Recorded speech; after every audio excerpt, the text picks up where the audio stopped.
আসসালামু আলাইকুম। বর্তমানে দেশের কি পরিস্থিতি চলুন আমরা আমাদের এক দুঃখিনী মার মুখে শুনে আসি।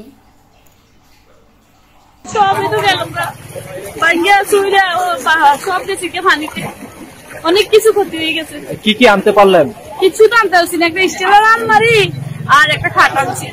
কিরকম ক্ষয়ক্ষতি হতে পারে মানে আনুমানিক টাকা? হ্যাঁ, 3 লাখ টাকা 4 লাখ টাকার মাল আছে ঘরের ভিতরে। এই সমস্যাটা কয়দিন ধরে চলতেছে? হঠাৎ করে এসেছে। আপনারা কখন অনুভব করছেন যে পানি এরকম বেড়ে গেছে? 3টার পরে, গতকালকে রাতে। কালকে রাতে কাইন্ডের নামটা ঠিক আছে।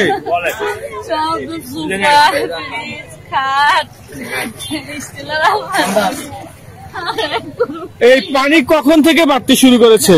কালকে থেকে। আপনারা আগে আগে চলে আসেননি কেন?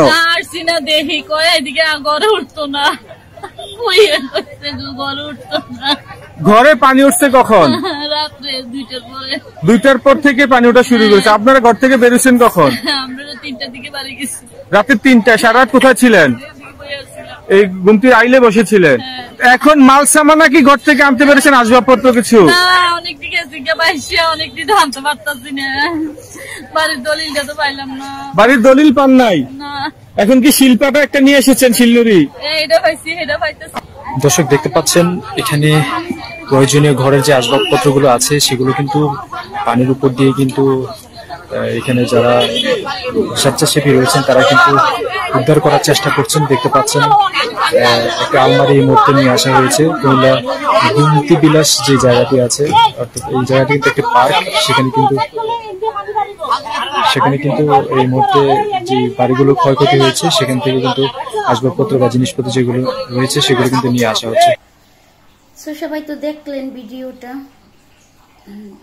যে যেখান থেকে ভিডিওটা দেখতেছেন প্লিজ সবাই আমাদের দেশের জন্য দোয়া করবেন। বন্যার পানি আর আগুন এই দুটো জিনিস যখন লাগে, যখন আসে, তখন কিছু রাখা যায় না। চুরে নিয়ে গেলে তো কিছু রাখা যায়, একটা থাকার মতো, শোয়ার মতো, বসার মতো একটা জিনিস রাখা যায়। কিন্তু আগুন আর বন্যার পানি এই দুইটা জিনিস কখনো ভাবে না যে আমার মা আছে, আমার মা এখানে বসবে, এই জায়গাটা থাক, আমার ভাই আছে, আমার ভাই এই জায়গাটা থাকবে, থাক, এটা ভাবে না। ঠিক আছে? সো সবাই আমরা এতটুকুই পারবো, দেশের জন্য সবাই দোয়া করবেন যেন এই বন্যার পানির হাত থেকে আমার হাজারো ভাই বোনেরা, মারা সবাই রক্ষা পায়। ঠিক আছে? যে যেখান থেকে দেখতেছেন ভিডিওটা শেয়ার করে দিবেন। আর আপনাদের কাছে একটাই অনুরোধ, সবাই একটু দেশের জন্য দোয়া করবেন। বন্যার পানি বিভিন্ন জায়গায় ছড়ায় গেছে, যেন সবাই এই বন্যার পানির হাত থেকে রক্ষা পায়। ওকে, আল্লাহ হাফেজ। ধন্যবাদ আমার ভিডিওটা দেখার জন্য।